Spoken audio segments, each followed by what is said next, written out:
Good morning, everyone, and welcome to the third online Booster info session. I'm Rosalina Di Santo, the Booster Manager, and today I'm pleased to introduce you to this 1 hour session in which we will first welcome the testimony of a Booster beneficiary, and then we will hear from our Booster coordinator, Alessia Melasecche Germini, the presentation of the Booster, the services, and why it is important to avail of this initiative. We will also be opening up the floor for a Q&A session via Slido, and therefore we will share the QR code with you shortly so you can easily join the discussion. But let's start with the introduction to the Booster. This is an initiative by European Commission, specifically by the Directorate General for Research and Innovation, and this initiative provides a set of expert-led tailored services to EU-funded projects. All the services are free of charge for eligible projects. These services are designed to help projects navigating the complexities of the dissemination and exploitation activities, ensuring that research results have a real, lasting impact.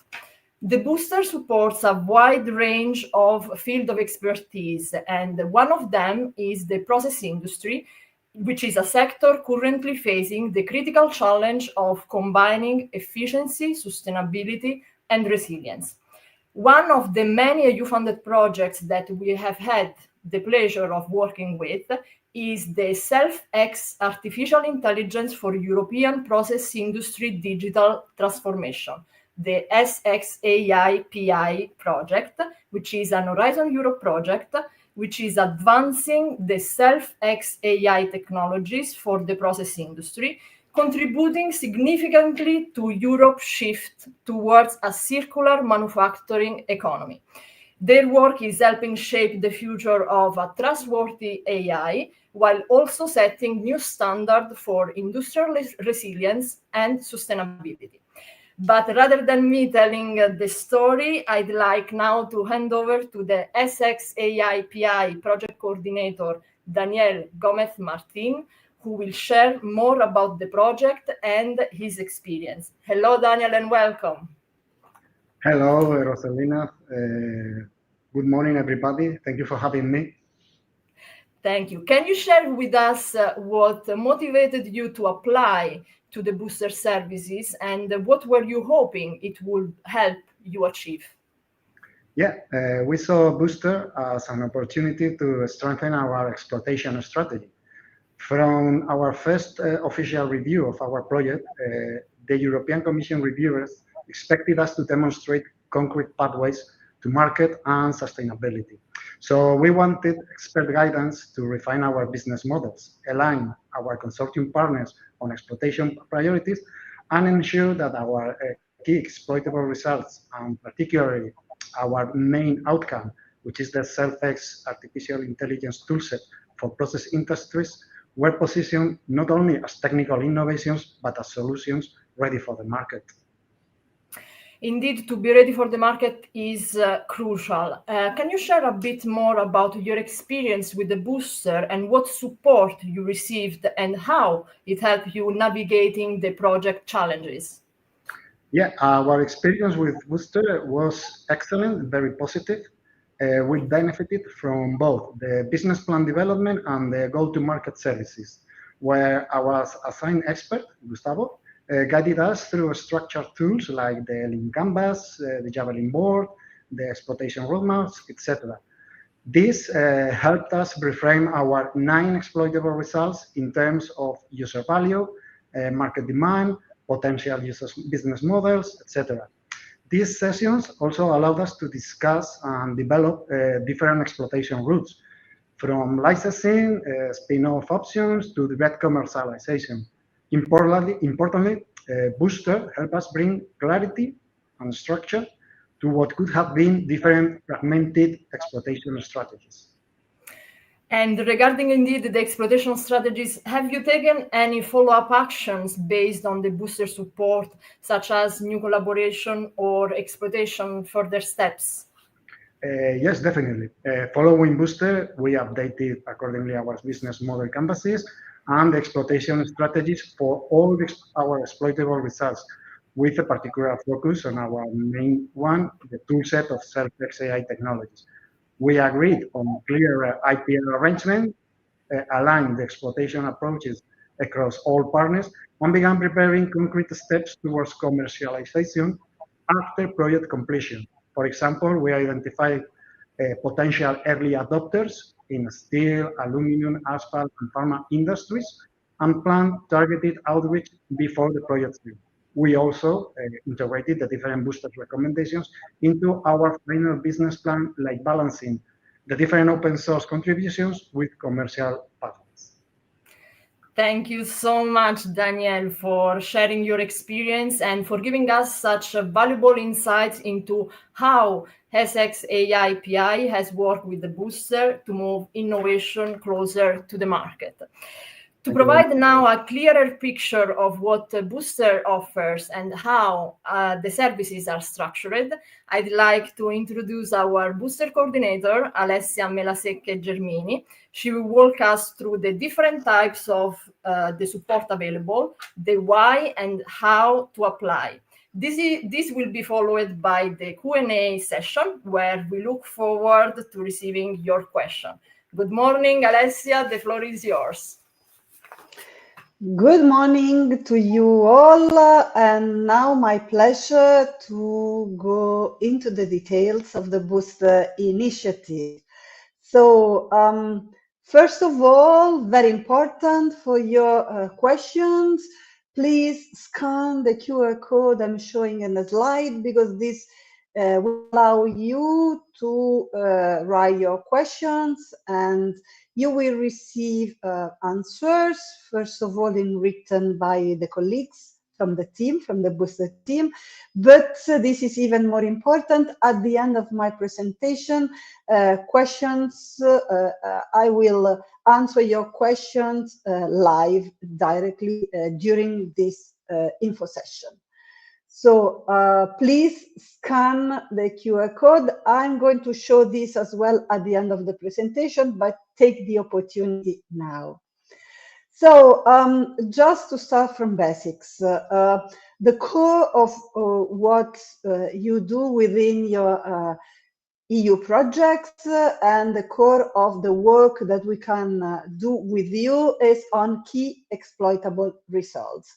Thanks to appropriate and correct dissemination and exploitation actions, this is the way to proceed on your achieving an impact path to maximize the framework program's results. So this is the overarching, I would say,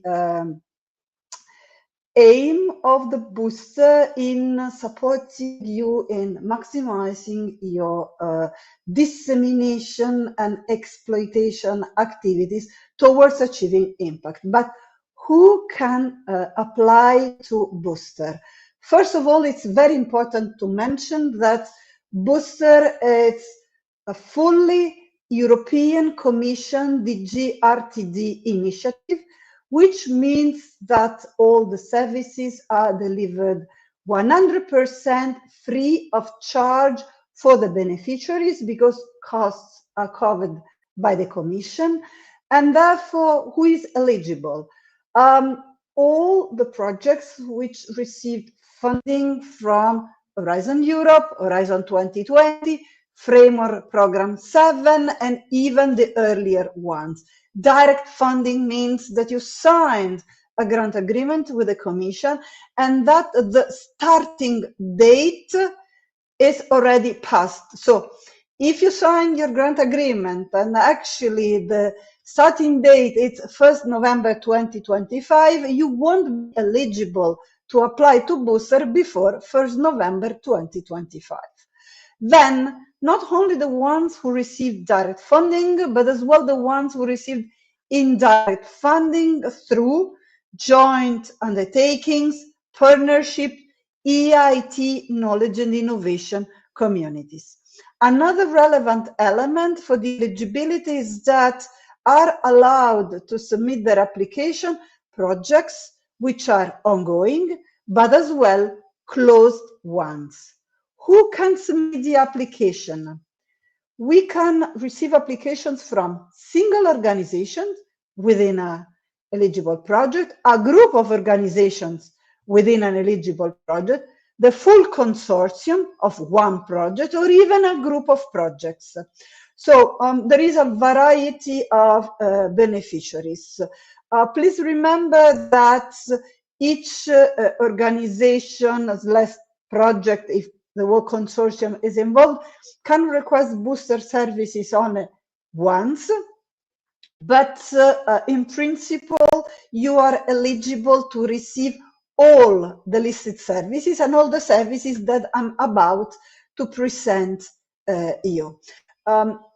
The application can be submitted not necessarily so by the coordinator, but it could be even from other partners within the consortium.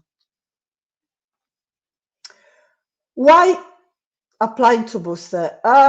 We see in, I would say, a recurrent way, some situations happening. It happens that when you talk about innovation uptake within the consortium or even within a big organization, roles are not so clear. So it's important to define since the very beginning of the exploitation and dissemination path, who is going then to bring forward the innovation to the market, to the community, to the policymakers. Ownership and IP. This is something which should be cleared as soon as possible and even beyond the consortium agreement, because you know that if you are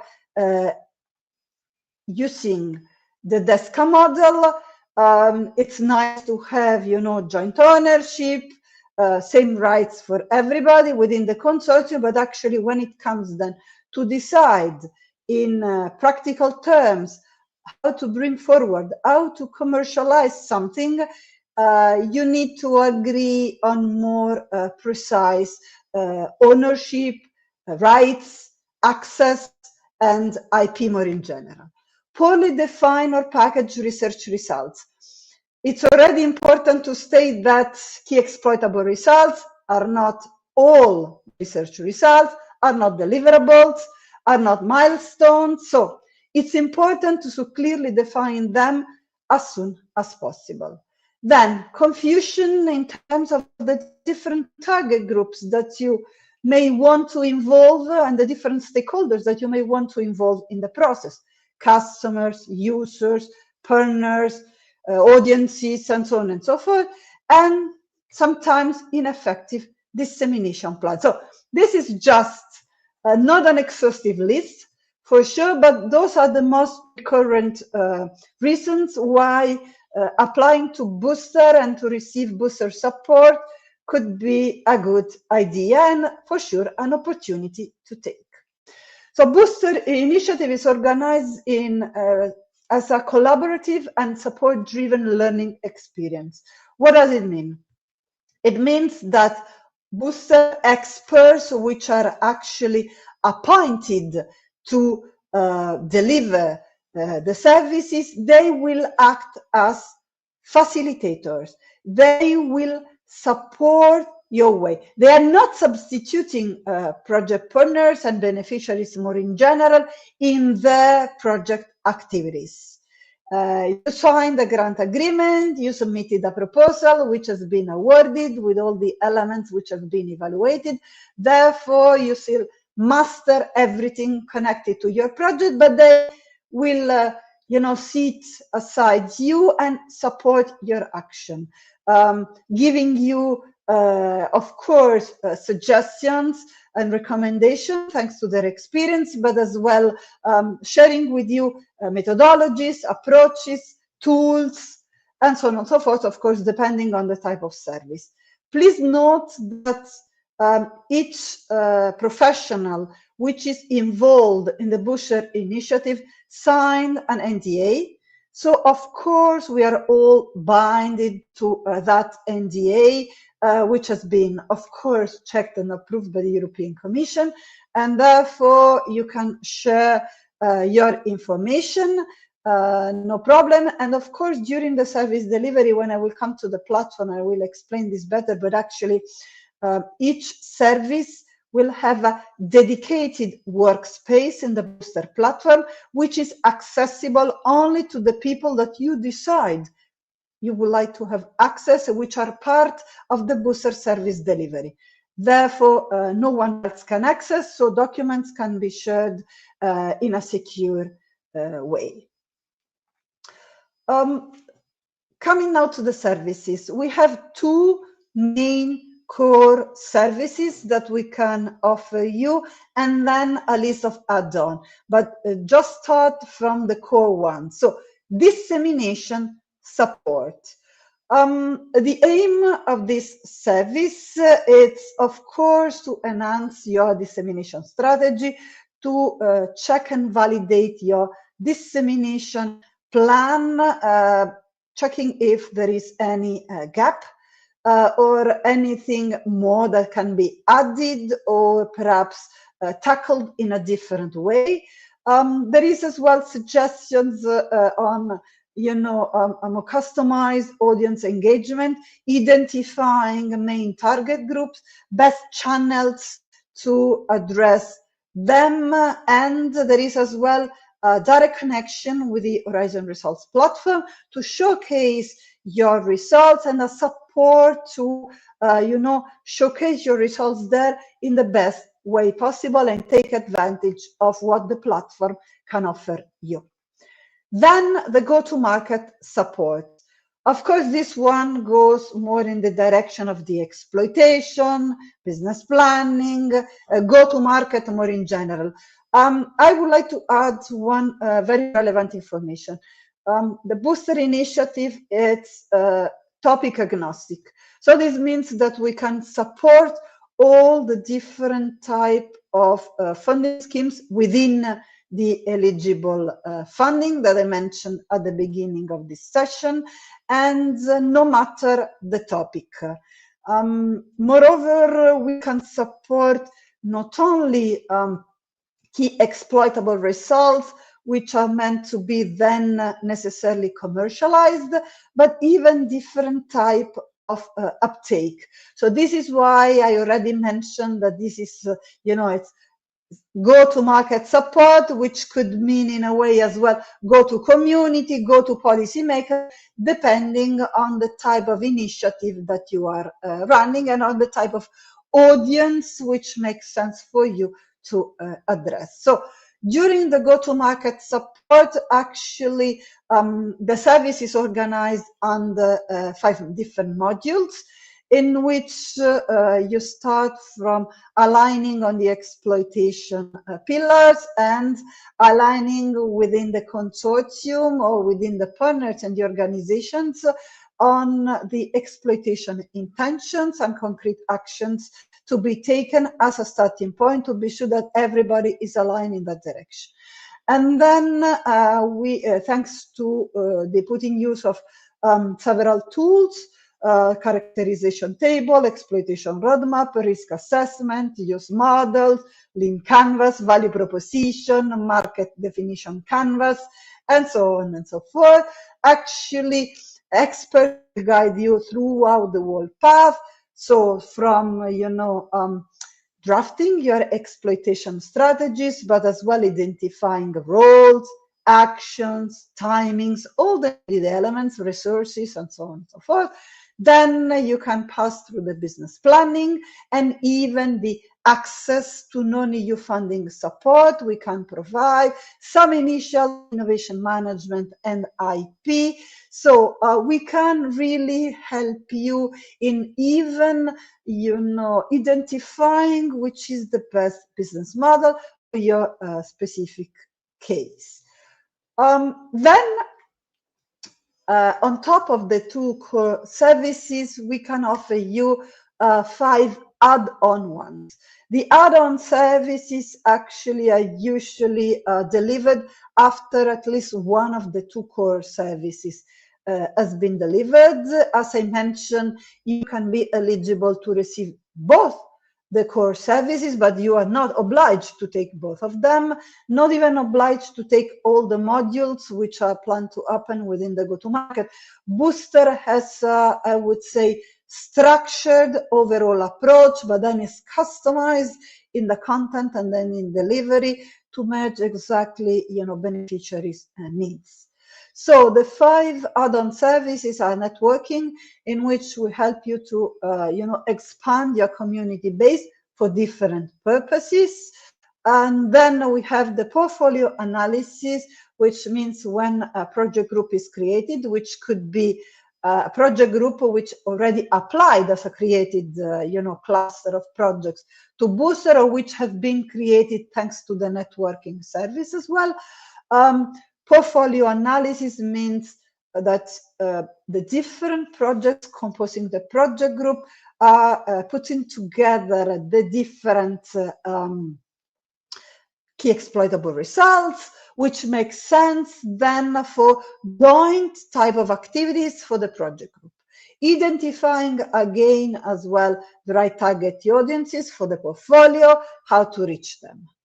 Then we have the intellectual asset management. This is a vertical service on IP management, due diligence, valuations, negotiations. I mean, different type of support can be received with this service.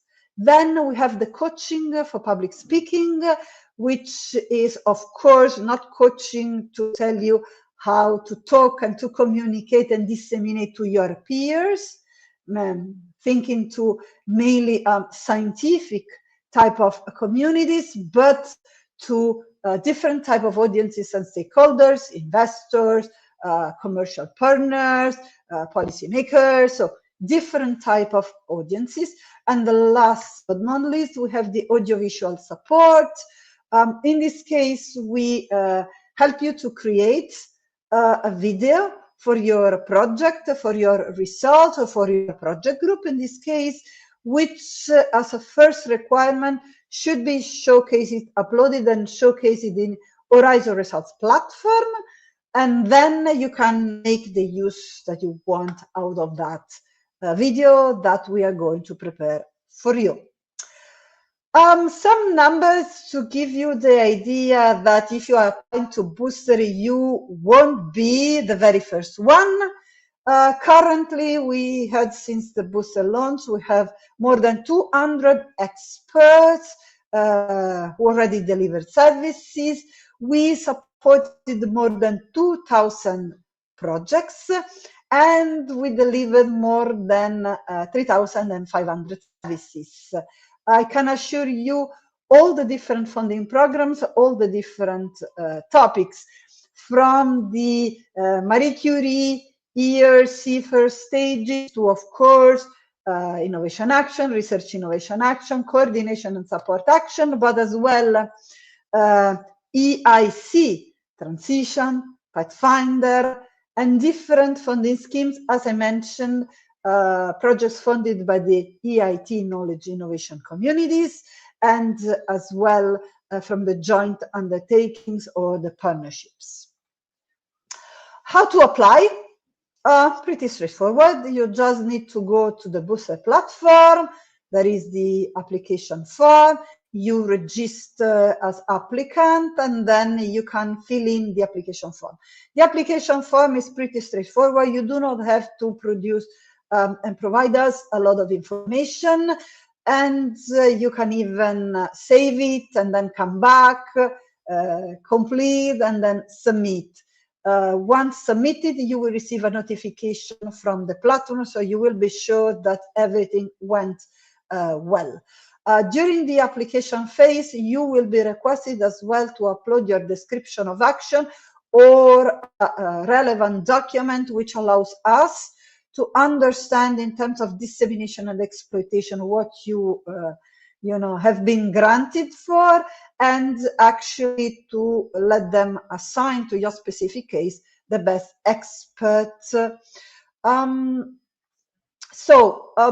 it works more in general, so you submit your application, then the eligibility is checked by the European Commission. Usually it takes within 7-10 days, so not a long process. Please note that each application is evaluated per se. This is not a competitive type of process till the budget is there to deliver the services, of course. As soon as the application is approved, we appoint mentors for your specific case within the 7-10 days later. And actually, mentors will get in touch with you to organize a first call in which there will be an alignment. They will explain you exactly what we can offer for your case more in details in terms of booster services. You will explain in details which is exactly your case, your needs, the gaps, what you would like to achieve. So then you will agree with the mentors on a booster service roadmap, for which, once approved, the service roadmap will be approved by you in a second call. We appoint dedicated expert teams for the dissemination, the go-to-market, and the add-on services, which will be then contacting you in due time. Due time because, just to give you an example, if you submit your application today, let's say that you will have your service roadmap for the overall process, up and running already, could be from October, with the service delivery already starting in November. But this is not the only option, because you can even organize the service delivery throughout, the next months. For you to know, the booster initiative, which has been launched in 2024, will be up and running almost till the end of 2028. And you can submit your application at any given moment. There are no specific deadlines. So actually, you can even book, submit your application and book services with the service roadmap even for the next years. Perhaps you are just starting your project's life and you would like to be sure that at a certain moment you will receive services and the dedicated support. So you can agree perhaps to have a first service in 3 months, another one in 6 months, and so on and so forth, till the booster initiative deadline. So the suggestion, of course, is to apply as soon as possible and to book the services. Please as well take into account that actually the booster initiative is meant to be for different type of course of stage of development of projects. So this means that you can even have a low TRL of your connected to your results, or a higher TRL. This is not a problem, of course, as I mentioned, structured service, but customized type of content. So you may need, to, become stronger on the basics, or you may need a more vertical type of support. This is really up to you. And as well, how long it will take to deliver each service depends much on how much you manage to collaborate with the experts. As I mentioned, they are not substituting you in your project's work, but they are supporting you. So this is a collaborative type of experience. It's meant to be as well a learning experience. So what you learn throughout the service delivery, you can then transfer to the other key exploitable results that you might have, and as well to other projects, of course. And then, so the service delivery starts. So it could start even, the next month in which you apply, or it could even start in 6 months or 1 year. Again, I'm sharing the QR code for you because now it's time to start with the questions. so you have still time. And for the live answering, actually questions will be then displayed, and I'm going to answer them live. Very important and relevant for you and for your colleagues. All the information that I've been sharing with you and the recording as well, this is as well in streaming on YouTube, and it will stay there recorded. But the ones, of course, of you which registered, you are going to receive as well a notification from the booster functional mailbox with all the information and with all the details. This is the same functional mailbox that you can use to drop us questions if you have any doubt after as well this live info session. So the next info session is going to happen on the 26th of November, same timing. You will, if you are registered to the booster newsletter, actually you are going to receive the information in advance, and as well with all the, of course, details to register. And now it's time to go. This is, you know, all the functional mailbox and the website. So now it's time to start answering your questions. So I'm kindly asking the colleagues to show.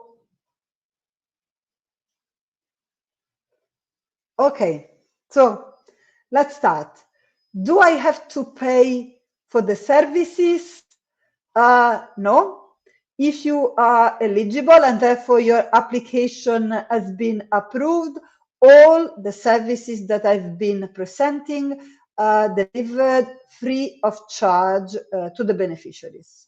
As I mentioned, the application can be submitted by individual organizations, group of organizations, full consortium, or project groups.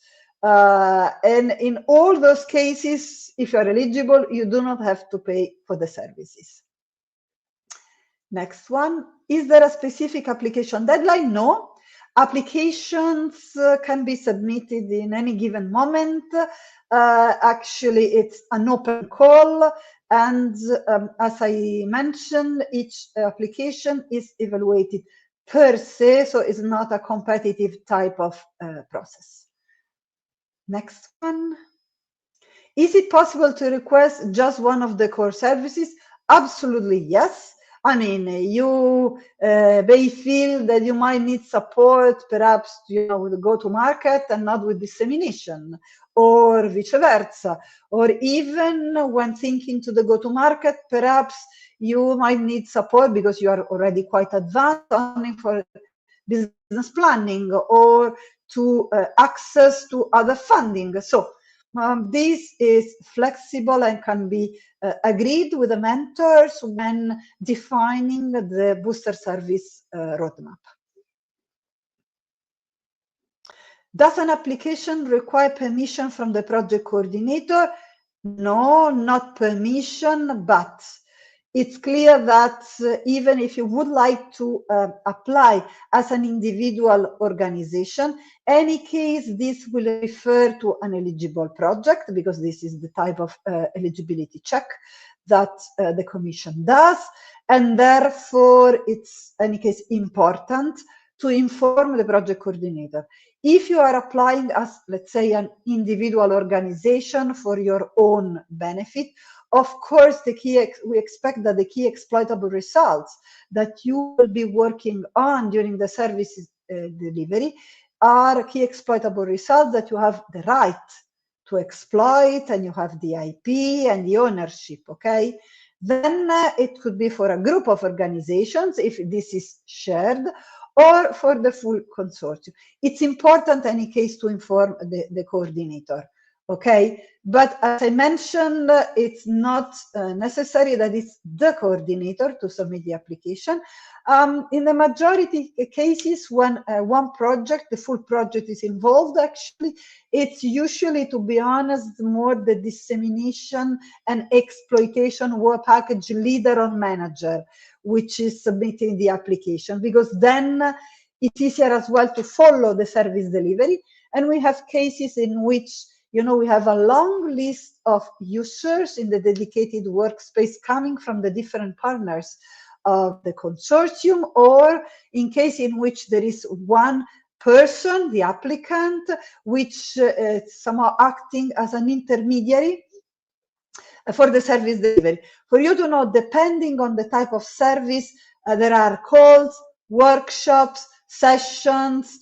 So there is, of course, it's a collaborative type of exercise, and therefore you can be in the position to decide who to have on board. Like if you have more than one key exploitable result, you can have different sessions dedicated to each key exploitable result and have on board the partners which have an interest to the specific result. So not to have everybody on board in any live session. Next one, please. Can other services be added after the service roadmap has been defined? Absolutely, yes. There is, I mean, two ways that this could happen. Of course, you submit the application. The application is approved, and we appoint mentors. You have a first chat with the mentors, align on booster services and needs. Then you have a second chat in which the mentors will propose you which they feel could be the best services fitting your specific case and the timing. You agree on the service roadmap, and then we appoint a dedicated service team.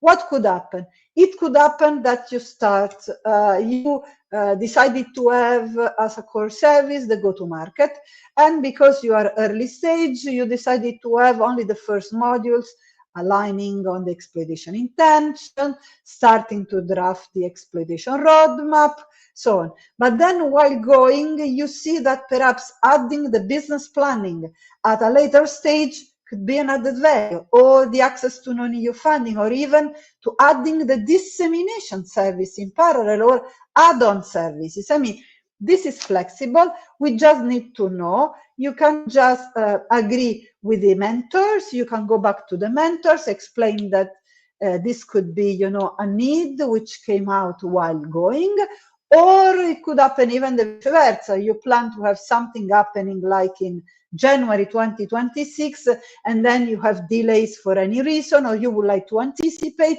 So even the timing which has been agreed, just need to go back to the mentors or directly to the appointed experts and to agree a different timing.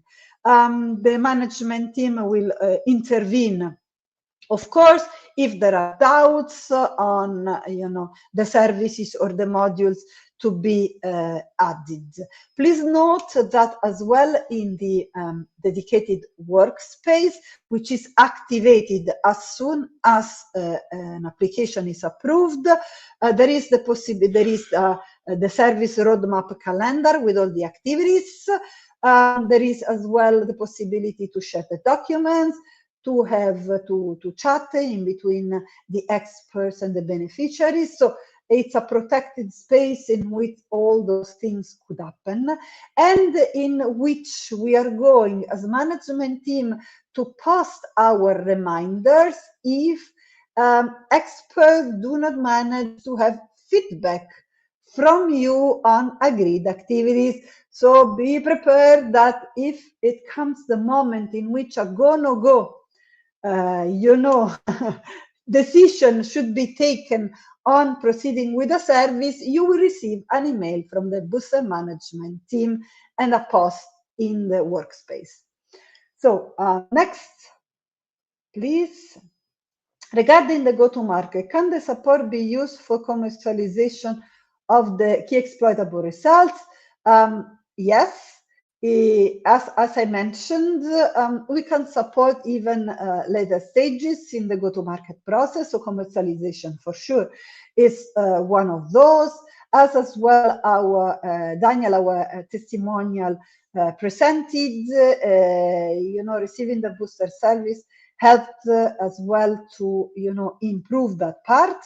Then, of course, this is a support type of service, which means that we support your action for commercialization. We are not commercializing your products and services on your behalf. We are not directly contacting your potential customers. This is new, but what is needed to be there, how to best reach them, what to propose them, which could be the strategies and the actions to be put in place. If you already have a plan, this could be, of course, as well assessed, and recommendations and suggestions can be provided. At the end of each service delivery, you will receive a final report. The final report is as well the document that will go to your PO, so to the commission. This is, important to be shared. So it's the only official document which will be shared at the very end of the service delivery. It's a document in which what happened during the service delivery is summarized. All the tools, the recommendations, the comments, or whatever comes from the experts and the collaborative effort that you are doing together with the experts will be there, with as well additional information and suggestion. And next to the final report of the go-to-market service, actually you have as well a document which is a memorandum of understanding, which is a document which is an important document to be thought about. It's additional to the consortium agreement to be used during project's life to agree and to update which is the willingness to exploit and which are the partners involved with the different roles and with the different rights. I mean, it's like going to details on IP and actions, implementing, usually the consortium agreement, which is pretty generic, and everybody signs with enthusiasm at the very beginning, but then when project life goes, things might change a bit. So it's important as well, the additional information and tools that we can provide you in progressing in your exploitation path. Next question, please. Is it possible to benefit from the add-on service without using the other booster services? In principle, no. I mean, add-on services are usually meant, because they're very vertical, there are some, let's say, prerequisites which should be there. And the way to assess them or to bring you to the right level for the service delivery usually is through or the dissemination or the go-to-market. But for you to know, in terms of the go-to-market service, only, the very initial module will be needed to be delivered to align on what then is needed to receive the add-on service. So in principle, the answer to this question is negative, but there is some flexibility. Of course, if you manage to demonstrate that you already have a full operating business plan in place and you would like to receive coaching for public speaking because you have to pitch your key exploitable result, your product, your service to investors, of course, we can discuss that specific case or similar cases and then agree on going directly to the add-on services. But I mean, there is a minimum level of, stage of development that you should have already in place. Rather than technology-based projects, can social-based projects apply to receive booster services? Of course, yes. This is exactly what I was mentioning. We have a lot of social sciences and humanities projects, and that we are currently supporting as well. So absolutely yes, not only technology-based projects, and as I already mentioned, besides the jargon being very business related, you should take that as well. When I mention business plan, in some cases it's not purely business plan, but it's an actionable plan to bring your results forward, as I mentioned, as well to the community or the policymakers, not necessarily only to the market. So absolutely yes, and we are going to publish soon as well some videos and some success stories, but if you go to the Booster website, you already have there some cases. So you will see that different topics, different type of domains we can support, and we have experience in that direction. Next question, please. Is the Booster application process competitive? No, no, no. Or is available to all applicants? Available to all applicants, provided that you have an ongoing or closed eligible project. Again, or Horizon Europe, Horizon 2020, Framework Program 7, or even earlier, or indirectly through joint undertakings, partnership, European Innovation Technology Knowledge Innovation Community, EIT, KIIC. Next one, please. Does the Booster help with experts to make business plan and strategies to go to market? Absolutely, yes. There are a couple of dedicated modules under the go-to-market service. So yes, this is exactly the aim of the go-to-market support that we are providing. Next one. Is the information shared with you protecting any NDA with you? Absolutely. As I was mentioned, all of us, we signed an NDA, which has been checked by the Commission. So you can share with us your information and be safe on that. Moreover, in the dedicated workspace, there is a section which is dedicated where you can find appointed experts CVs, and as well the NDAs that each one of us has signed. So you can check the NDA which is in place. There is as well the possibility, of course, to sign additional NDAs if you have your own model for that, or if you are consortium as a policy in that direction. Okay, this has been needs to be agreed with the experts, but first I kindly ask you to check already what experts have already signed, which is available in the dedicated workspace. Can we use Booster service to do dissemination of results for a Marie Curie project which is already finished in the past? Yes, you can. Absolutely, yes. We already had a lot of cases like this one, so yes, you can. So submit your application. Next one.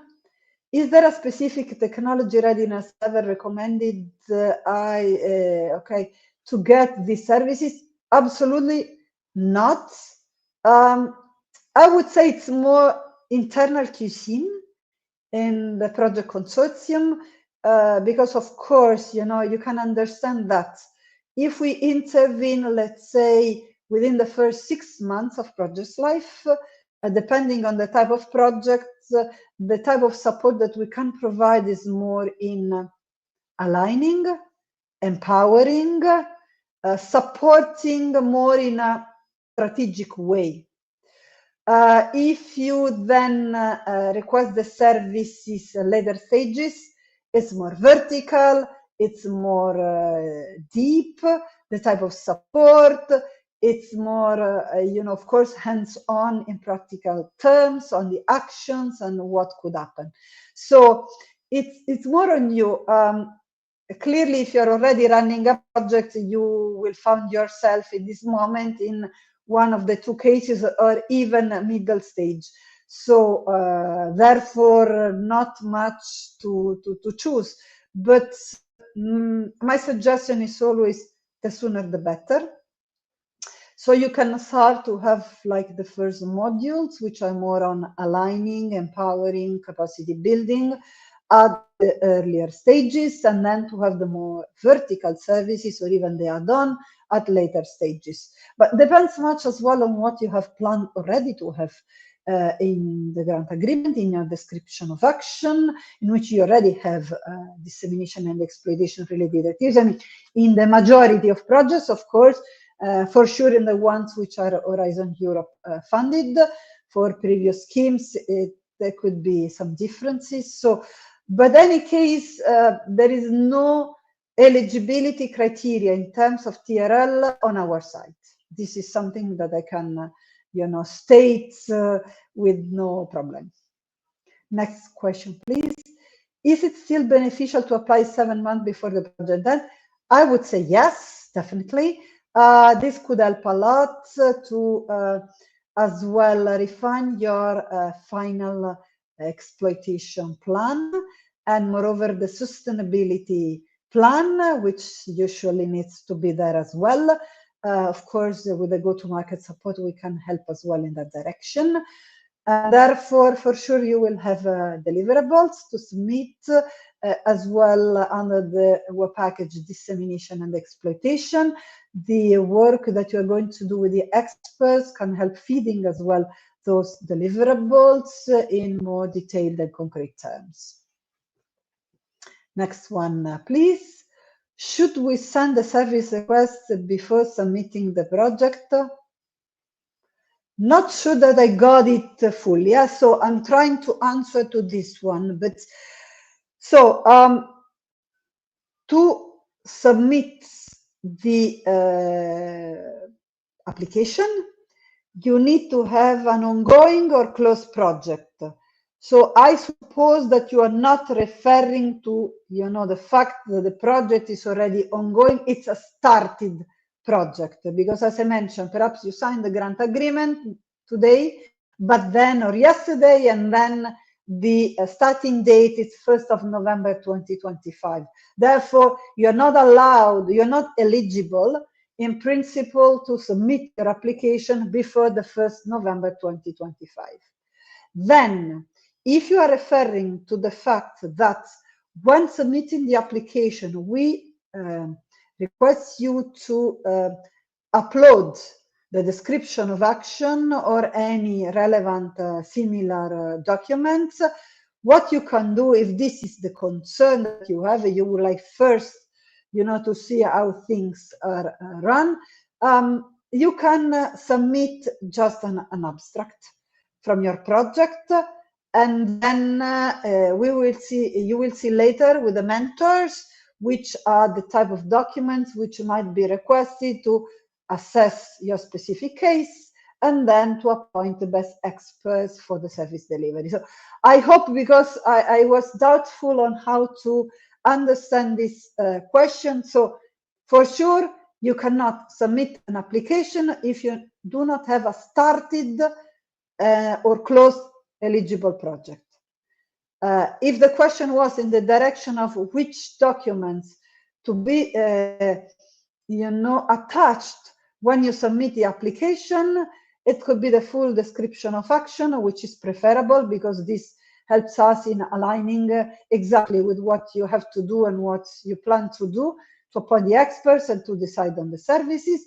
But you can as well just, extract part from the description of action, which you might be to be relevant, and then to, in this way, to provide us with the minimum information we might need to assess your specific case.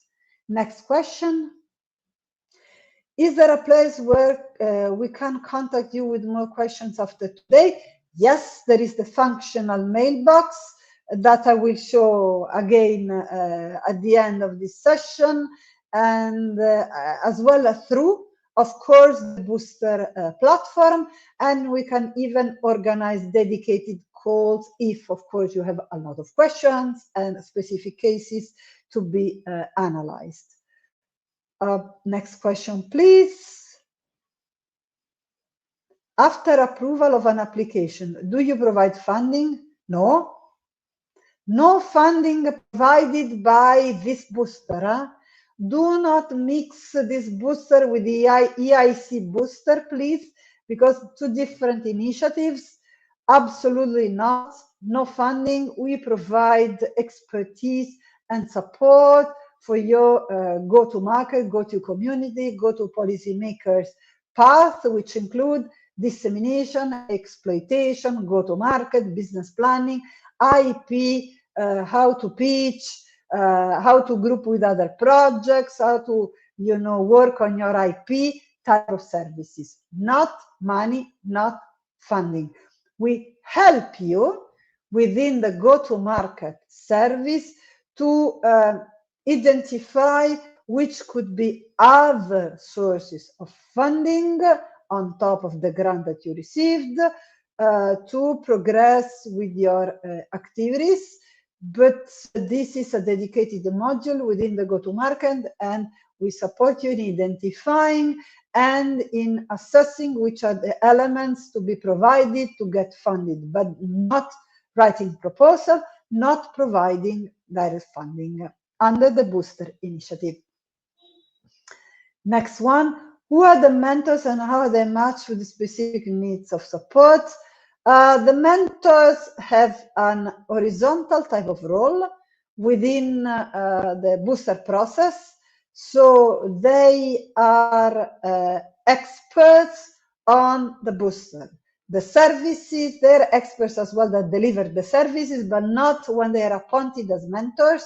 When they are mentors, their aim is to align with you on your specific needs and to see which are the best booster services which fit your specific case.